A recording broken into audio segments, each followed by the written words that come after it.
All right, guys, we made it. 24.1 is here. As an affiliate owner, I am super pumped for this one. It is pretty straightforward and doesn't require a lot of space or equipment. So let's get into it. We've got a couple things that we want to think about. Where I like to always start is the heat times, right? How long do I need to make my heats? And with this one, depending on your space, if you have a space where you are able to have athletes do a warm-up on their own before you bring them into the main gym to do the workout, then I'm going to give you an option for that. If you need your athletes to warm up on the main floor, then I'm going to give you an option for that. So first option, if we need to bake the warm-up into our heat time, my suggestion is about a 30-minute heat. I know that sounds like a long time, being that the workout itself has a 15-minute time cap, but it will go by quickly, right? So we'll start off with a brief and a warm-up, which will be about 7 minutes. We will get them moving pretty quickly. About 3 minutes to get set up. This setup should be pretty quick, being that it's just a dumbbell. Then we're going to rock it at 24.1, which will take about 15 minutes. You will have some people that will hit that 15 minutes. And then we got a 5-minute transition where the athletes will slowly come back to life and sign their scorecards and kind of transition with that next group, right? So that 30 minutes will go by quickly. If you do have a separate area, then provide them with a warm-up with movements that they know very well. That way they can get themselves warmed up, and you don't need to bake that into your heat time. The heats will be a little shorter. At that point, coach will call them over. You'll do a short brief. They'll have about 3 minutes to get set up with their single dumbbell. They'll do the workout, again, about 15 minutes, and then you'll have a 5-minute transition. So I really like a 25-minute heat for this.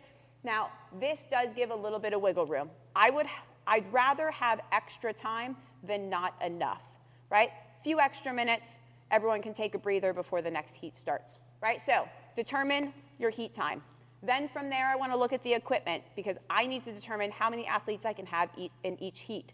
That's going to be determined by 2 things. One, your equipment. This one, we need a single dumbbell. So depending on how many dumbbells you have, that will help to determine how many athletes you can have.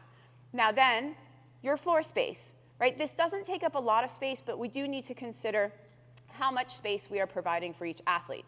Luckily, these are lateral burpees over the dumbbell, and they're not dumbbell facing, which take a little more space. So when you set them up, going parallel to each other, you'll be able to fit quite a few people even into a small space, which is helpful.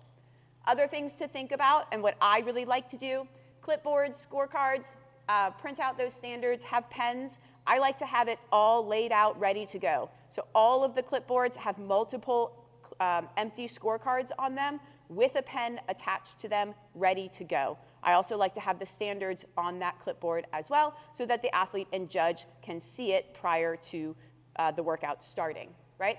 Then at the end of the workout, that judge and athlete will take their scorecard, but then there's still extra scorecards on that clipboard, so it's very easy just to pass it to the next heat, and then they move on. That way you're not running around having to print more scorecards in the middle of your heat times, right?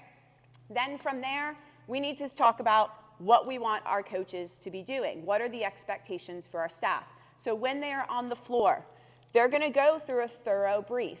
Even if you're having people do a warm-up off to the side, they're still going to call them over. They're going to review the standards and movements, and they're going to talk about challenging themselves, but let's be safe. So the coach needs to talk about what that looks like, right?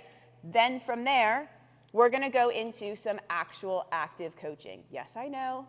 It's the open. We want people to push themselves. We want them to work hard and to move quick, but we're still coaches, and it is our job to keep them safe and to hold the standard. So if we see something, we're going to say something. But this is where we're going to challenge our coaches to really have those short, actionable cues so that we're not stopping someone in the middle of their open workout and they're going, yeah, whatever you say, coach, I'm trying to get this open workout as fast as I can, right? We need to be very short and concise with those cues so the athlete can fix it quickly and not have to interrupt too much of their open workout. Then at the end, coaches are going to need to facilitate that transition, right? So athletes are done, they're laying on the ground, they're breathing heavy.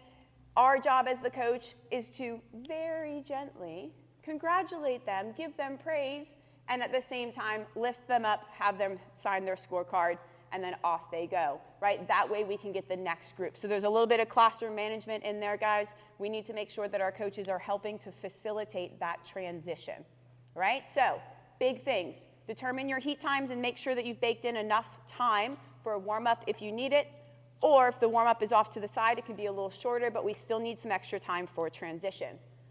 Take a look at your dumbbells. Take a look at your floor space to help determine how many athletes you can have, and let's be prepared with extra clipboards and scorecards.